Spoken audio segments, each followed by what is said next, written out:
ఓం నమో వెంకటేశాయ. శ్యామం స్మితాస్యం పృథుదీర్ఘహస్తం సరోజనేత్రం గజరాజయాత్రం వపుర్జగన్మంగళమేషదృగ్భ్యాం చిరాదయోధ్యాధిపతే శిషేవే. నీలమేఘము వలె కాంతి కలిగినవాడు, మందహాసముతో కూడిన ముఖ కమలము కలిగినవాడు, ఆజానబాహు విశాల నేత్రములతో భక్తులను అనుగ్రహించేవాడు, గజరాజు వలె గంభీరమైన నడక కలిగినవాడు, హనుమదాదులచే ఉపాసితుడైన ఆ శ్రీరామునికి తదభిన్న శ్రీనివాసునికి నమస్కరిస్తూ ఆ స్వామి యొక్క దివ్యానుగ్రహ విశేషం చేత ప్రతిరోజు మనం అయోధ్యాకాండ ప్రవచన కార్యక్రమాన్ని నిర్వహించుకుంటున్నాము. ఇవాళ ఈ కార్యక్రమాన్ని మనం నారాయణుడీతడు అనే ఒక గానపూర్వకంగా ప్రారంభించుకుందాం. ఈ గానాన్ని ఆలపించడానికి అన్నమాచార్య ప్రాజెక్టు కళాకారులు శ్రీమతి ఎం కవిత గారు వారి బృందంతో సహా సిద్ధంగా ఉన్నారు. ఈ ఆలాపన కార్యక్రమం తదుపరి మనం ప్రవచన కార్యక్రమాన్ని నిర్వహించుకుందాం. ఓం నమో వెంకటేశాయ.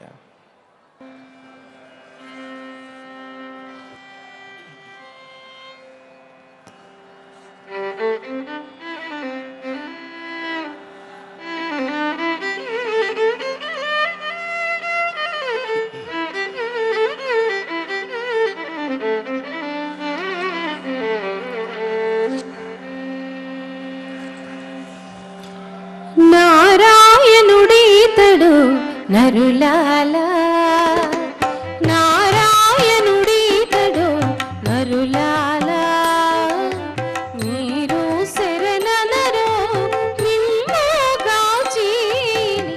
నారాయణుడీతడు నరులాలా, మీరు శరణనరో మిమ్ము గాచీని. నారాయణుడీతడు నరులాలా.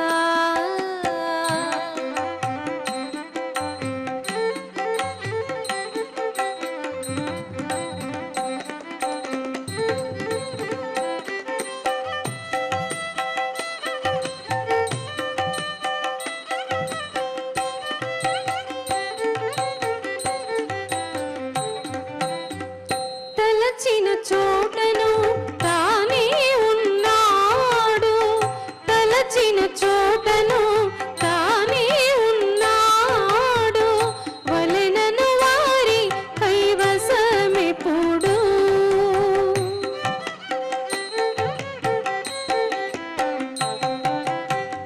తలచిన చోటను తానే ఉన్నాడు, వలెనను వారి కైవసమెప్పుడు. కొలచిన మూడడుగుల జగమెల్లాను, కొలచిన మూడడుగుల జగమెల్లాను, కొలచిన వారిని చెకొనకుండునా. కొలచిన మూడడుగుల జగమెల్లాను,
పరమాత్మ తలచిన చోటన తానే ఉన్నాడు.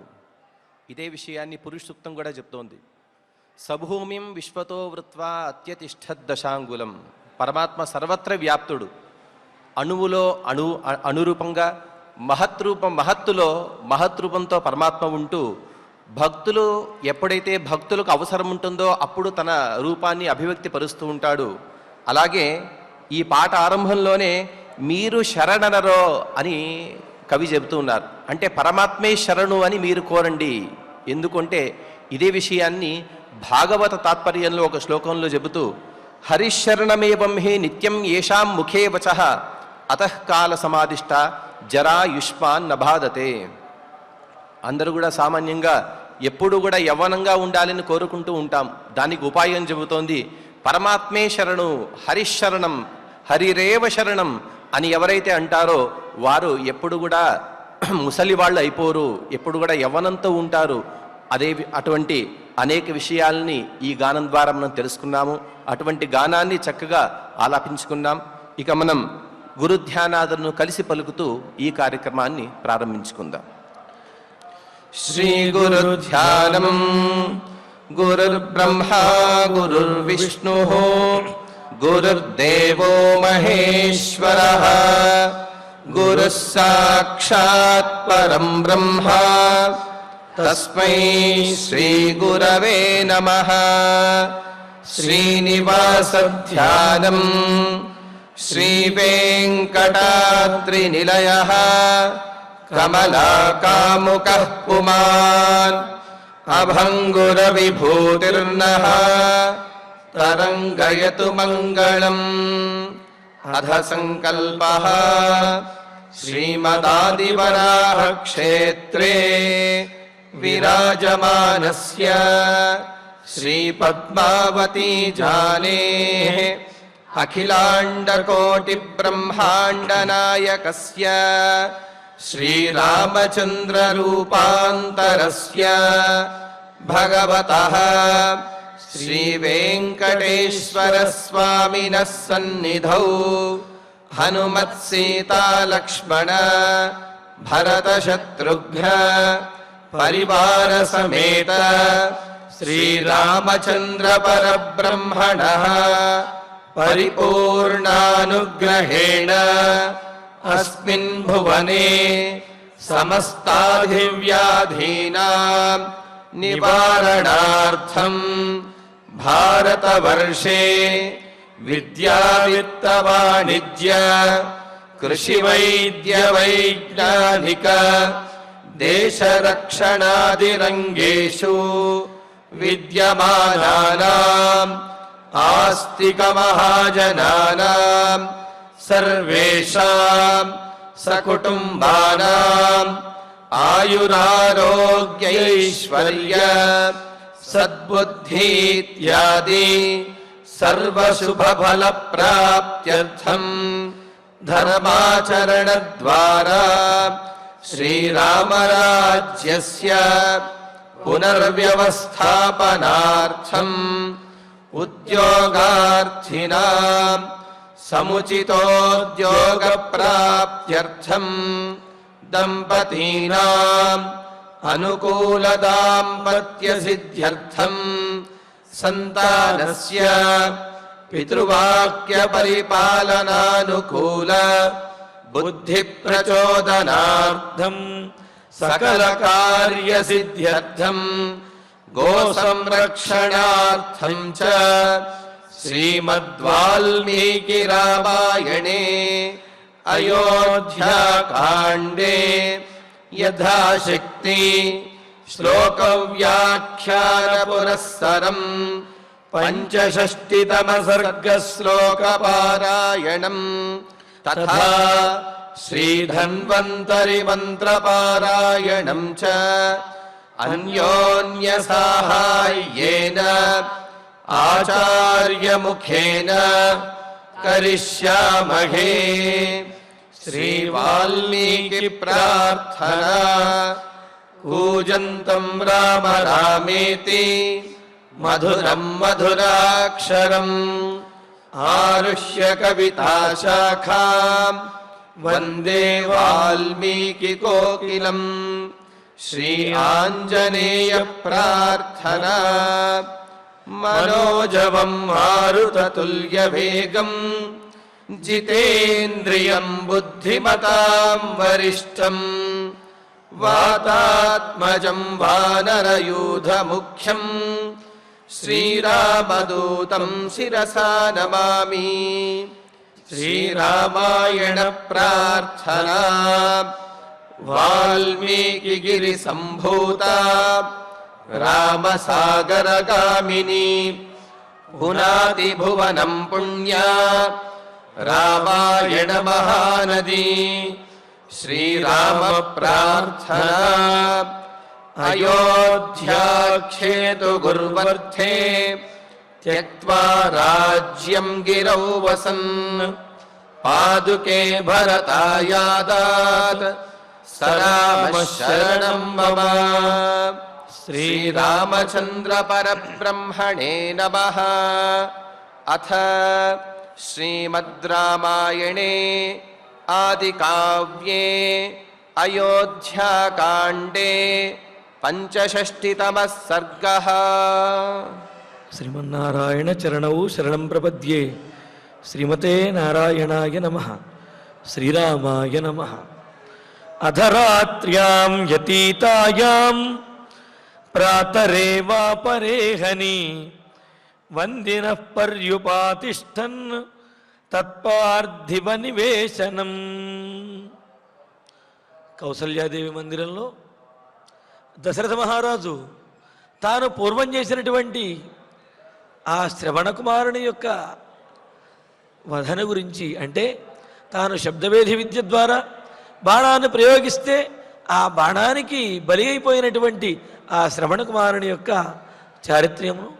చారిత్రను, అలాగే అతని యొక్క తల్లిదండ్రులు బాధపడినటువంటి తీరును, ఆ తండ్రి అన్నటువంటి మాటను అన్నీ కూడా గుర్తు తెచ్చుకున్నాడు. ఇక్కడ విశేషం ఏమిటంటే, శ్రవణ కుమారుడు అనే మాట మనకు వాల్మీకి రామాయణంలో, అంటే ఆ మునికుమారుని యొక్క పేరు ప్రత్యేకంగా చెప్పబడలేదు, కానీ అగ్నిపురాణంలో ఇతడు శ్రవణ కుమారుడు అనే మాట అగ్నిపురాణంలో మనకు ఇచ్చారు. ఏది ఏమైనప్పటికీ, అలాగే ఔత్తరాహుల యొక్క ఆ రామాయణ ప్రతిలో యజ్ఞదత్తుడు అనే పేరు కూడా వినిపిస్తూ ఉన్నది.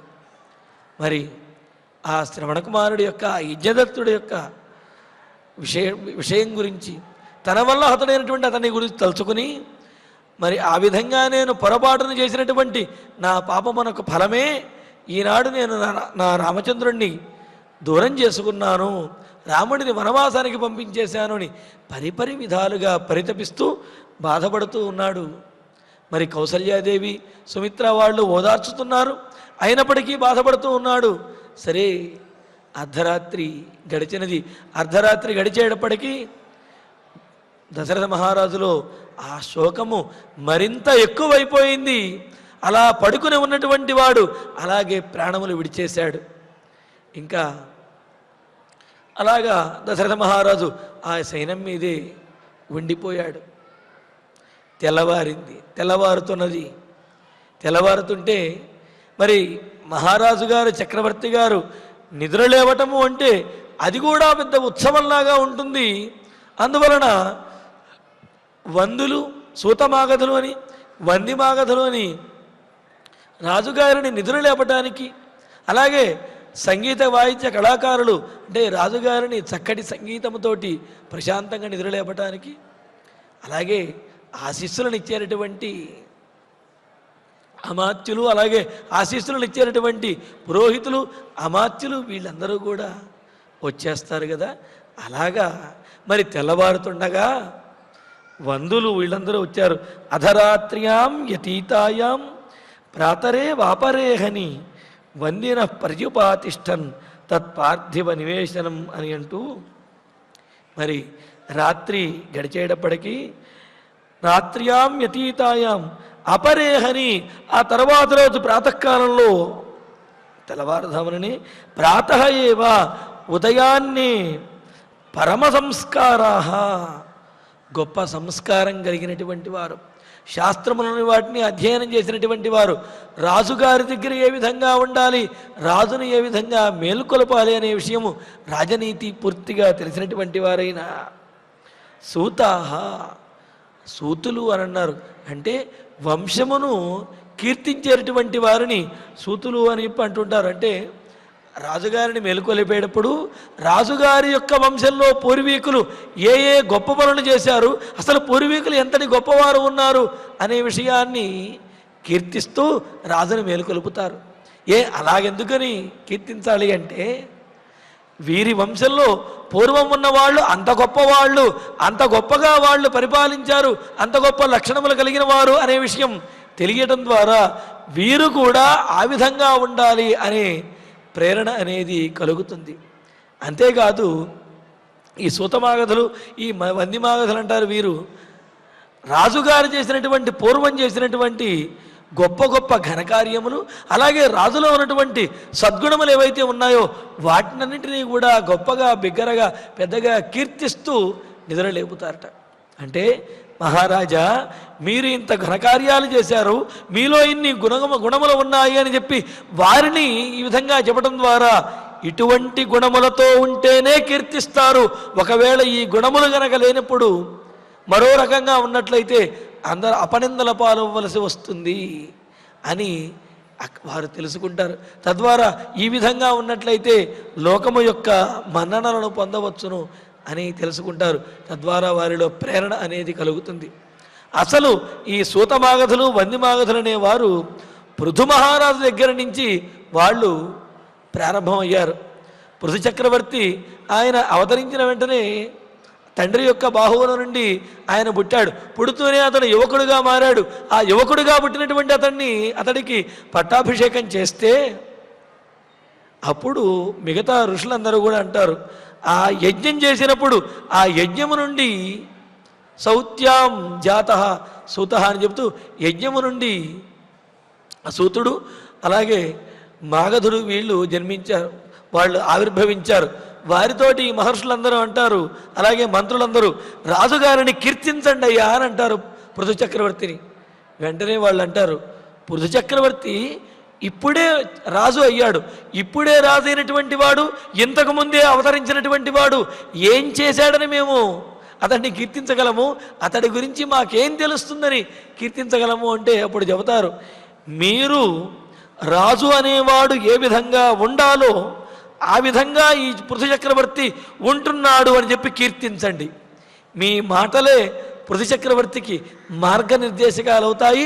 మీరు ఏ విధంగా కీర్తిస్తాడో తప్పకుండా ఆ విధంగానే ఉంటాడు అని చెప్పి మహర్షులు అమాత్యులు చెబితే అప్పుడు సూతమాగధులు పృథు చక్రవర్తిని చాలా గొప్పగా కీర్తిస్తాడు. ఇంకా అప్పుడు పృథు చక్రవర్తి వారు ఏ విధంగా కీర్తించారో అదే విధంగా ఆయన రాజ్యాన్ని పరిపాలిస్తాడు. పృథు చక్రవర్తి అంటే సాక్షాత్తు మహావిష్ణువే. అలాగా సూతమాగధులు లేకపోతే వందిమాగధులు వీళ్ళు ఎలా కీర్తిస్తారో ఆ కీర్తనలు వారి యొక్క పొగడ్తలను బట్టి రాజుగారిలో ప్రేరణ అనేది కలుగుతుంది.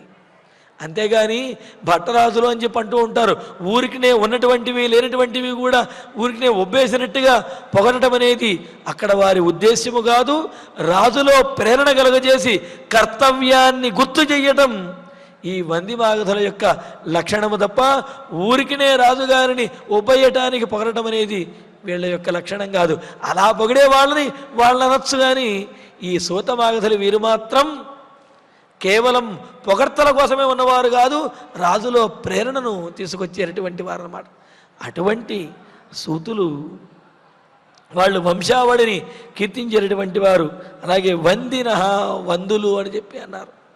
వారు కూడా అలాగే రాజుగారి కీర్తిని రాజుగారి యొక్క వంశావళిని కీర్తించినటువంటి వారైన మంగళాః ఉత్తమశ్రుతాః, ఎప్పుడూ కూడా మంగళప్రదమైనటువంటి మాటలు మాట్లాడేవాళ్ళు. అలాగే బాగా చదువుకున్నటువంటి వారు, గొప్ప విజ్ఞానవంతులైనటువంటి వారు. ఎందుకంటే మంగళప్రదమైనటువంటి మాటలనే మాట్లాడుతూ ఉంటే మంగళం అనేది జరుగుతుంది, సానుకూలమైనటువంటి ఆలోచన తీరు ఏర్పడుతుంది.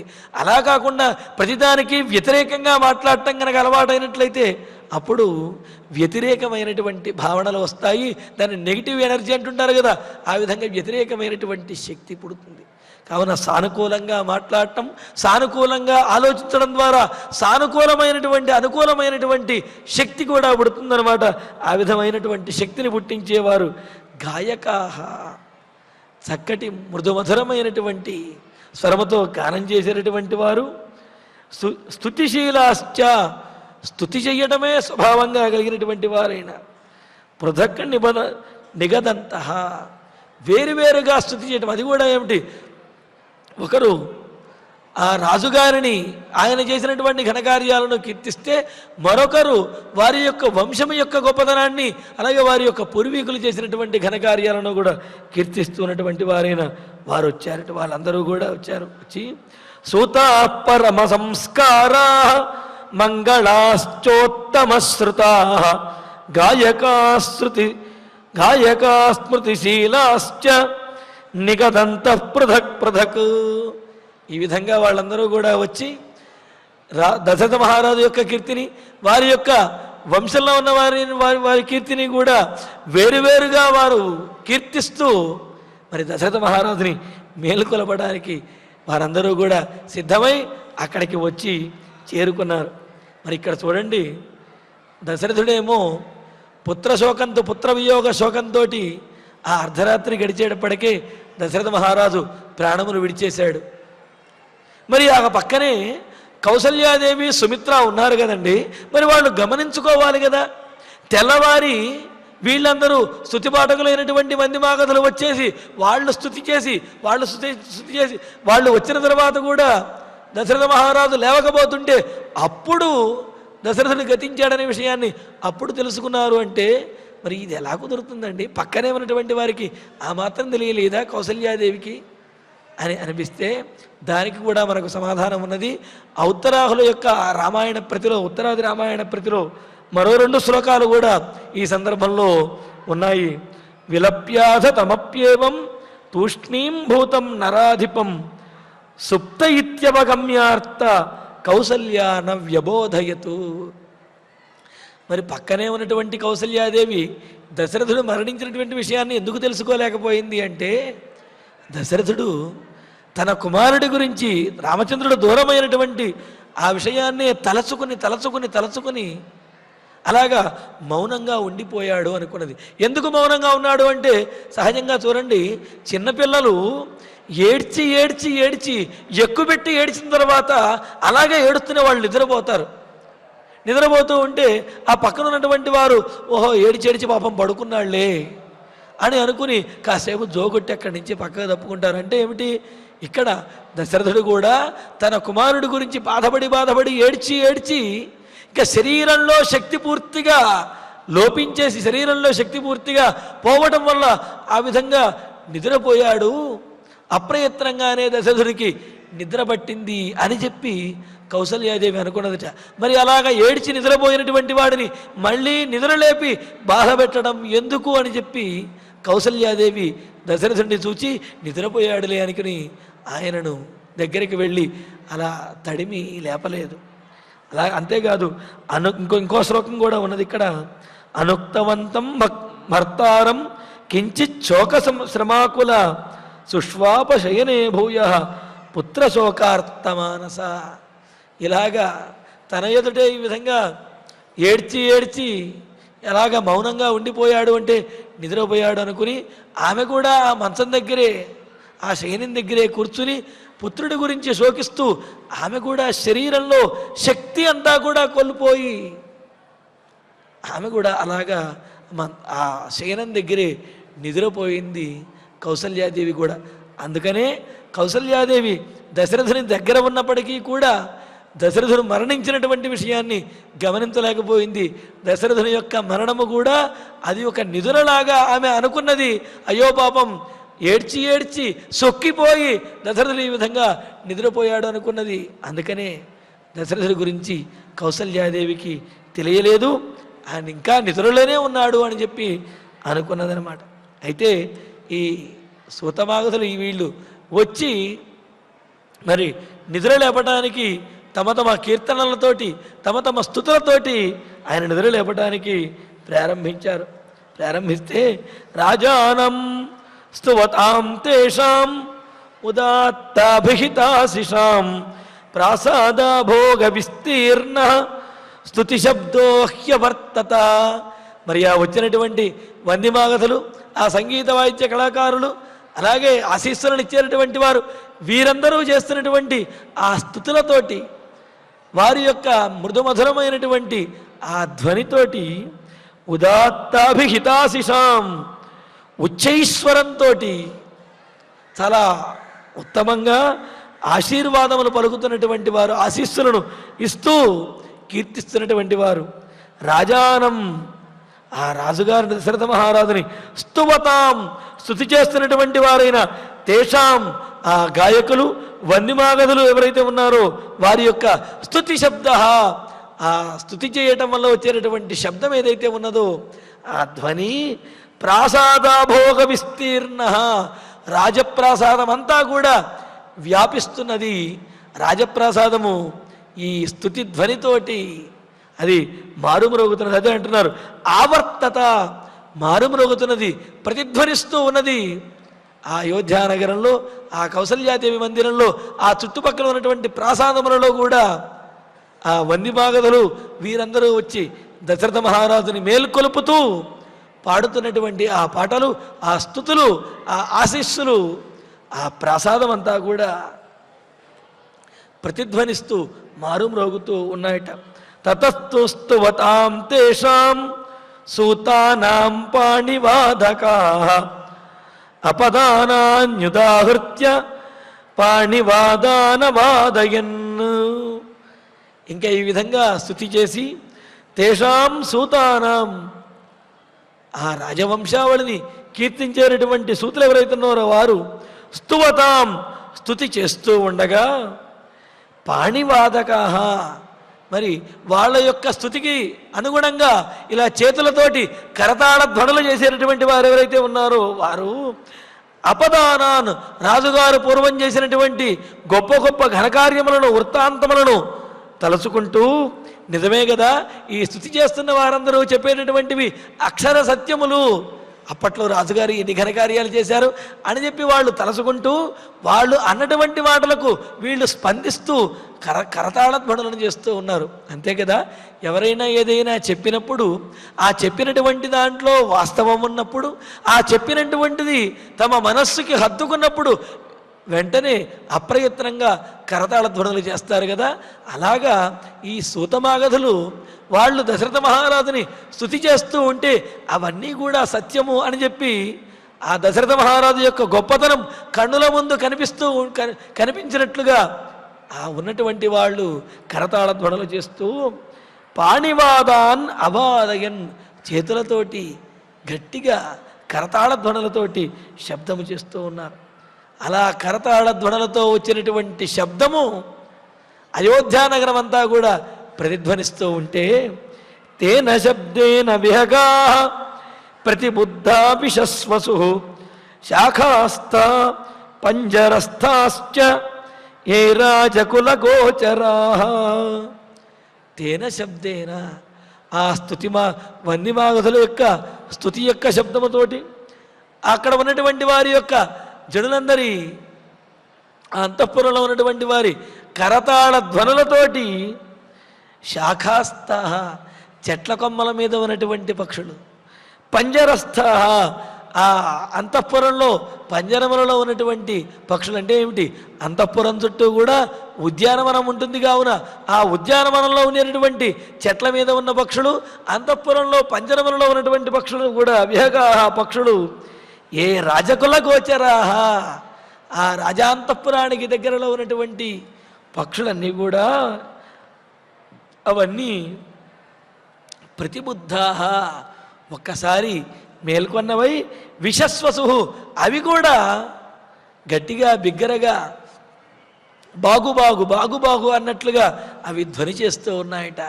ఆలోక శబ్దం వయసాం విరావైహి అని అన్నట్లుగా బాగా మదించినటువంటి ఆ పక్షులు ఏవైతే ఉన్నాయో ఆ పక్షులు ఈ వందిమాగదుల యొక్క స్థుతులను వారి స్థుతుల ద్వారా ఆనందించి కరతాళ ధ్వనులు చేస్తూ ఉండడం ద్వారా ఆ కరతాళ ధ్వనుల వల్ల మేల్కొన్నటువంటివై పక్షులు కూడా అవి గట్టిగా కూతలకు వస్తూ ఉన్నాయి. సహజంగా ప్రాతకాలంలో పక్షులు కూతలు కూయడం అనేది సహజమే కదా. మనం కూడా ప్రాతకాలంలో వింటూ ఉంటాం. ముందు కోయలతో పాటు అలాగా ఈ కోడి పుంజులు మొదలైనటువంటి వాటితో పాటు పక్షులన్నీ కూడా గట్టిగా కూస్తూ ఉంటాయి. ఆ పక్షుల కూత ఎలా ఉన్నదయ్యా అంటే ఈ స్తుతి చేసేటటువంటి వందిమాగదుల యొక్క స్తుతికి ప్రతిధ్వనించినట్లుగా ప్రకృతి ప్రతిధ్వనిస్తున్నది.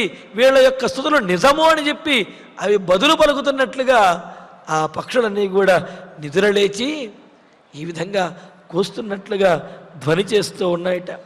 వ్యాహృత పుణ్యశబ్దాశ్చ వీణానాంచాపి నిస్వనాః ఆశీర్గేయంచ గాధానాం పూరయామాస వేష్పతతు. ఈ విధంగా వ్యాహృత మరి ఆశీస్సులను ఇవ్వడానికి వచ్చినటువంటి కొంతమంది పురోహితులు కూడా ఉన్నారు. వారు స్తుతి చేయడం అంటే ఆ వేద శబ్దములతోటి ఆశీస్సులను ఇస్తూ ఉంటే పుణ్యశబ్దాహ పుణ్యప్రదమైనటువంటి ప్రబోధకమైనటువంటి ప్రేరేపించేటటువంటి శబ్దములతోటి వాళ్ళు మాట్లాడుతూ ఉంటే మరొక పక్కన వీణానాం నిస్వనాశ్చాపి వేణువు మొదలైనటువంటి ఆ వాయిద్యములతోటి మరి ఒక పక్క దశరథ మహారాజు మేలుకొల్పడానికి ధ్వని చేస్తూ ఉంటే గాథానాం ఆశీర్గేయంచ మరి దశరథుని యొక్క కీర్తిని ఒక లయబద్ధమైనటువంటి అలాగే ఉదాత్తమైనటువంటి పదములతోటి కీర్తించేటటువంటి పండితులు మరి ఒక పక్క కీర్తిస్తూ ఉంటే ఆశీస్సులను ఇస్తూ ఉంటే తద్వేష్మ పూరయామాస వీటన్నింటితోటి కూడా ఆ రాజప్రాసాదం నిండిపోయింది. ఆ రాజప్రసాదం అంతా కూడా ప్రతిధ్వనిస్తూ ఉన్నది. అక్కడి నుంచి వచ్చేటటువంటి ధ్వనికి ఆ చుట్టుపక్కల ఉన్నటువంటి చెట్ల మీద ఉన్నటువంటి పక్షులు అవన్నీ కూడా ప్రతిధ్వని చేస్తున్నట్లుగా కూస్తూ ఉన్నాయి. ఈ విధంగా రాజప్రసాదము ఆ చుట్టుపక్కల ప్రాంతం అంతా కూడా చాలా కోలాహలంగా ఉన్నది అని అన్నారు. తతస్సుచి సమాచారా పర్యుపస్థాన కోవిదా స్త్రీవర్షధర భూయిష్ట ఉపతస్తుర్యథాపురం. తత ఆ తర్వాత శుచి సమాచారా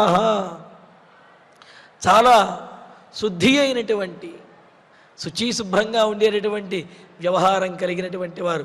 మరి రాజుగారి దగ్గర ఉండేటటువంటి వారంటే ఎలాగా ఉంటారు? వారిని చూస్తేనే అబ్బా ఎంత శుభ్రంగా ఉన్నది వీరి వ్యవహారము, వీరి మాట తీరు, వీరి యొక్క ఆ వేషధారణ అన్నట్లుగా ఉంటుందన్నమాట. మరి అలాగా తత శుచి సమాచారా అంటే చక్కటి నడవడిక కలిగినటువంటి వారు, శుచి శుభ్రత కలిగినటువంటి వారైన పర్యుపస్థాన కోవిదా ఆయా కాలములకు తగినట్లుగా తమ వేష భాషలతోటి తమ వ్యవహారముతోటి కార్యాన్ని చక్కగా నడిపించినటువంటి వారు, నేర్పరులు అయినటువంటి వారు. స్త్రీవర్షధర భూయిష్ట అంతఃపురంలో ఉండేటటువంటి స్త్రీలు, అదేవిధంగా కంచుకీలు, వీళ్ళందరూ కూడా కంచుకి అంటే పురుషులుగా పుట్టి కూడా స్త్రీ స్వభావంతో చాలా అణకువగా వ్యవహరించేటటువంటి వారు అని చెప్పి అన్నారు. అలాగా కంచుకులు, అలాగే పరిచారకులు పూర్వం అంటే దశరథ మహారాజు పూర్వం అంటే పట్టాభిషేకం సంకల్పించడం కంటే కూడా పూర్వం ఏ విధంగా అయితే దశరథుణ్ణి మేలుకొలపడానికి వచ్చేవారో అదేవిధంగా ఈనాడు దశరథ మహారాజు దగ్గరికి మేలుకొలపడానికి వచ్చారు. ఉపతస్థు అందరూ కూడా వచ్చి చేరారు అని చెప్పి అన్నారు. మరి ఇక్కడ వీళ్ళందరూ కూడా ఎంతంటే ఆ కౌసల్యాదేవి మందిరం ఇప్పుడు ఎంతో కోలాహలంగా ఉన్నది. ఆ దశరథ మహారాజుని మేలుకొలపడానికి అందరూ కూడా తమ తమ విద్యలతోటి దశరథుడిని ప్రేరేపించే విధంగా మేలుకొలపడానికి ప్రయత్నిస్తూ ఆ శబ్దములను, మంగళధ్వనులను, స్తుతులను, ఆశీస్సులను అందిస్తూ మేలుకొలుపుతూ ఉన్నారు. హరిచందన సంపృక్తం ఉదకం కాంచనైర్ఘటై అనిన్యుస్నాన శిక్షాజ్ఞా యథా కాలం యథా విధి. అంతేకాదు మరి దశరథ మహారాజు మేల్కొన్న తర్వాత ఆయనకు దంతధావనం మొదలైనటువంటివి, అలాగే స్నానం చేయించడానికి వీటికి మరి కొంతమంది పరిచారకులు ఉంటారు కదా, వాళ్ళందరూ కూడా స్నానశిక్షజ్ఞ, స్నాన పద్ధతి తెలిసినటువంటి వారు. ఆ స్నాన పద్ధతి తెలిసేది ఏముందండి, 4 చెంబులతోటి నీళ్లు పోసుకుని గట్టిగా సబ్బుతో తవ్వుకుంటే సరిపోతుంది. పెద్ద దీనికి కూడా స్నాన పద్ధతి అనేది పెద్ద తెలియాలా అంటే స్నానానికి కూడా అనేకమైనటువంటి విశేషాలు ఉన్నాయి. స్నానం ప్రయోజనాలు కూడా అనేకంగా మనకు శాస్త్రంలో తెలియజేయబడ్డాయి. అంతేగాని స్నానం అంటే ఏదో నెత్తిని నీళ్లు పోసుకొచ్చేస్తేనో భుజాల మీద నీళ్లు పోసుకుంటేనో స్నానం అయిపోతుంది అంటే కాదు.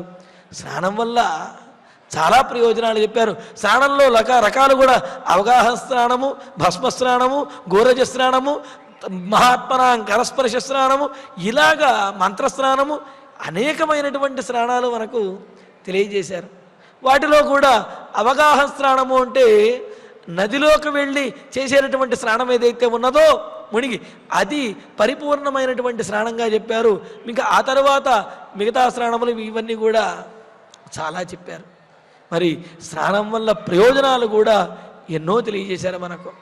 స్నానం నామ మనఃప్రసాద జననం, దుస్వప్న విధ్వంసనం, శౌచస్యాయతనం, మలాపహరణం, సంవర్ధనం తేజస, రూపద్యోతకరం, గద ప్రశమనం, కామాగ్ని సందీపనం, నారీణాంచ మనోహరం, శ్రమహరం, స్నానే దశైతే గుణా అని చెబుతూ స్నానంలో 10 గుణాలు తెలియజేశారు. అందుకనే స్నానం చేయటం వల్ల కూడా శరీరానికి మనస్సుకి కూడా ఎంతో ప్రయోజనము అన్నారు. ఏమన్నారు? మనఃప్రసాద జననం, మనస్సు చాలా ప్రశాంతంగా ఉంటుంది. మరి దశరథ మహారాజు పుత్ర వియోగ శోకంతో బాధపడుతూ ఉన్నాడు కావున స్నానం చేస్తే కొంత ఏమైనా ఆ పుత్ర వియోగ శోకం అనేది తీరుతుంది. అందులోనూ ప్రాతకాలంలో స్నానం చేయడం అనేది పరిపాటి కదా. అందుకని స్నానం చేయించడంలో నేర్పరులైనటువంటి వారు, గొప్పవారైనటువంటి వారు వచ్చారట. అలాగే చూడండి, స్నానన్నామ మనఃప్రసాద జననం, దుస్వప్న విధ్వంసనం. మనకేదైనా దుస్వప్నాలు వచ్చినప్పుడు, కలలు వచ్చినప్పుడు ఆ దుస్వప్నాల యొక్క ప్రభావం ఉండకూడదు అంటే వెంటనే కనుక స్నానం చేసినట్లయితే తెల్లవారుజామున ఏదో మనం అనుకోనటువంటి రాకూడనటువంటి కళ ఏదో వచ్చింది తెల్లవారుజామున, అందులోనూ తెల్లవారుజామున వచ్చింది అంటే నిజమవుతుంది అనే ఒక శాస్త్రం కూడా ఉన్నది. మరి అప్పుడు ఆ దుస్వప్నం యొక్క దోషం పోవాలంటే ఏం చేయాలి? వెంటనే స్నానం చేయాలన్నారు. స్నానం చేసి చక్కగా భగవదారాధన కనుక చేసుకున్నట్లయితే ఆ దుస్వప్న దోషం అనేది ఉండదు అని చెప్పారు పెద్దలు. కావున దుస్వప్న విధ్వంసనం, శౌచస్యాయతనం, శరీర శుచికి స్నానమే నిలయము, స్నానమే కారణం. మలాపహరణం, మన శరీరం మీద ఉన్నటువంటి మురికిని, ఆ మలమును పోగొట్టేటటువంటిది.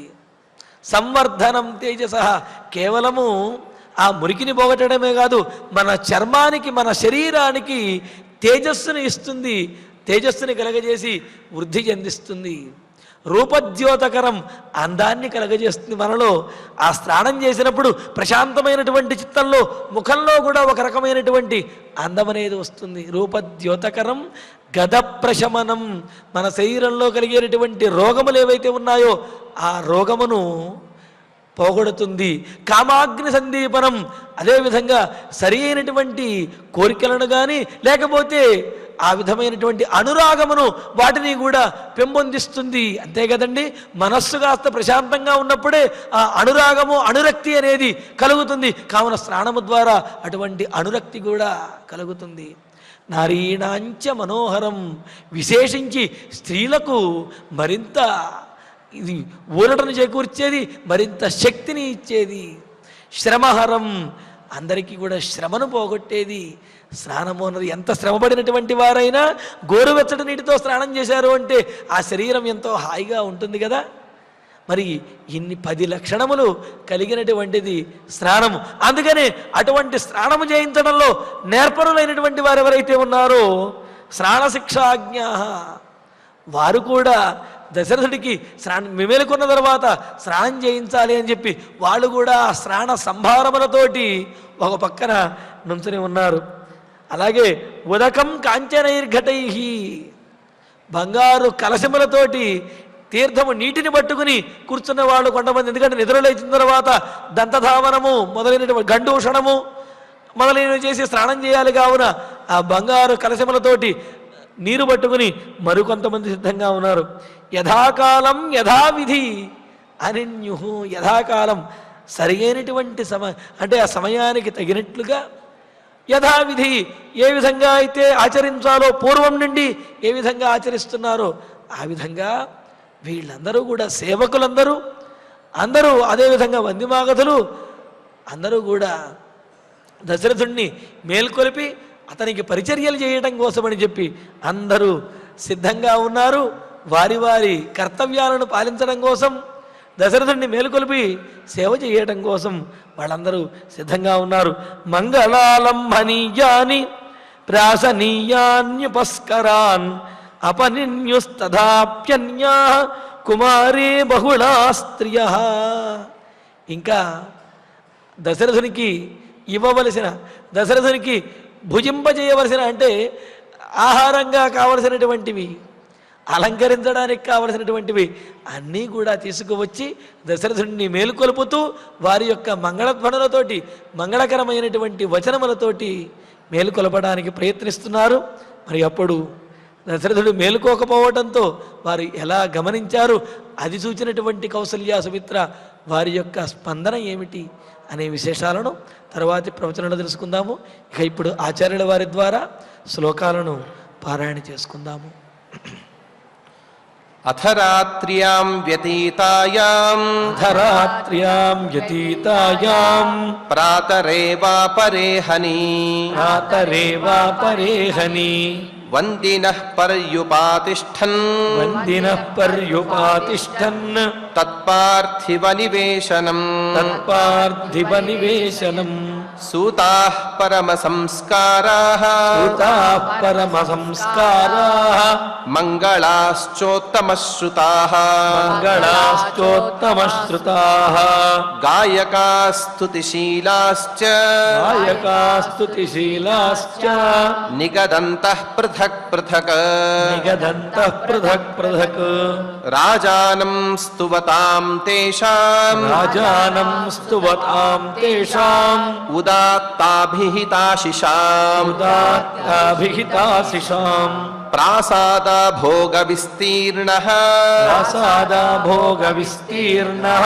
స్తుతి శబ్దో హ్యవర్తత తతస్తు స్తువతాం తేషాం సూతానాం పాణివాదకాః అపదానాన్యుదాహృత్య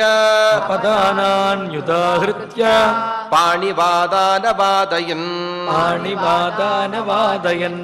తేన శబ్దేన విహగాః ప్రతిబుద్ధా వివస్వనుః శాఖాస్థాః పంజరస్థాశ్చ ఏ రాజకులగోచరాః వ్యాహృతాః పుణ్యశబ్దాశ్చ వీణానాం చాపి నిస్వనాః ఆశీర్గేయం చ గాథానాం పూరయామాస విస్మతత్ తతః శుచి సమాచారాః పర్యుపస్థాన కోవిదాః స్త్రీవర్షధర భూయిష్ఠాః ఉపతస్థుర్యథాపురం హరిచందన సంపృక్తం ఉదకం కాంచనైర్ఘటైః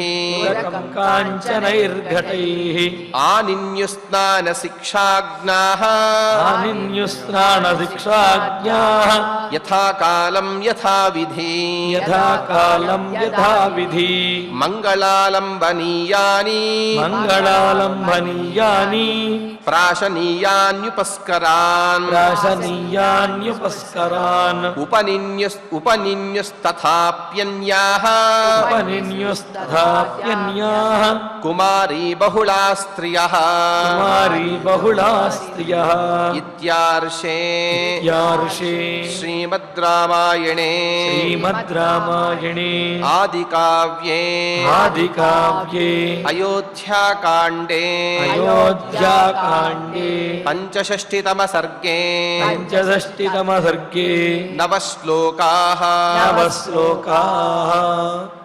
శ్లోకాలను చక్కగా పారాయణ చేసుకున్నాం.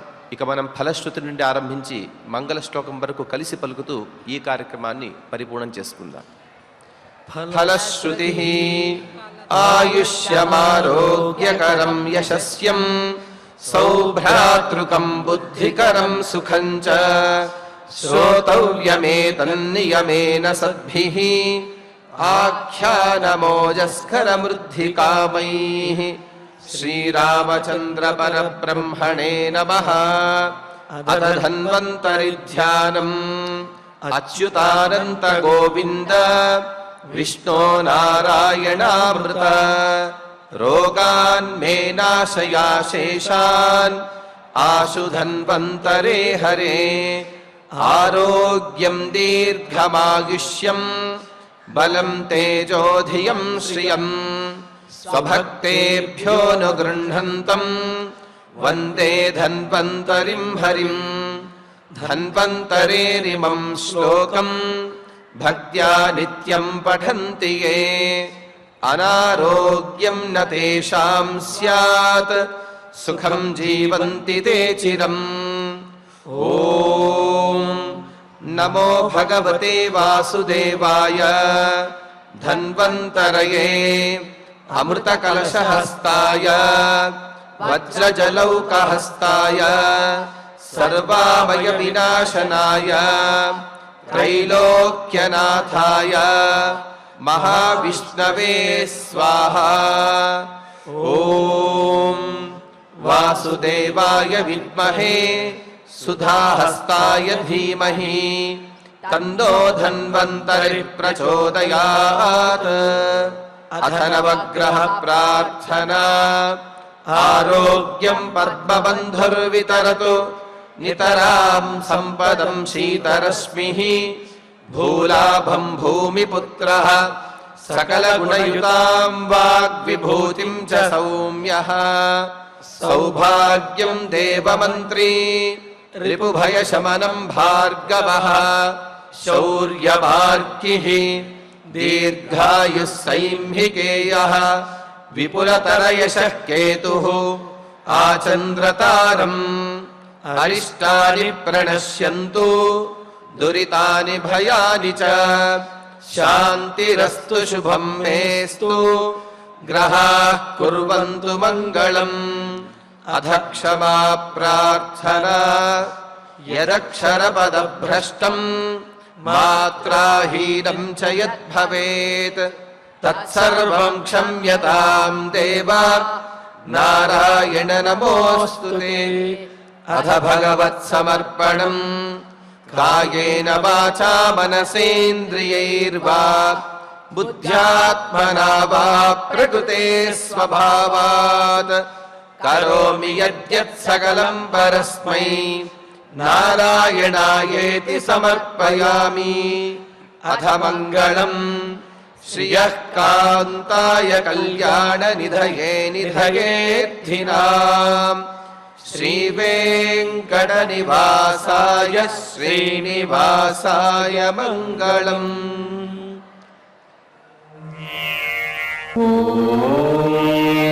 నమో వెంకటేశాయ.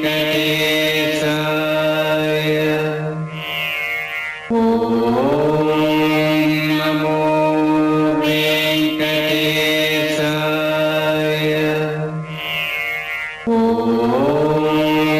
నమో వెంకటేశాయ.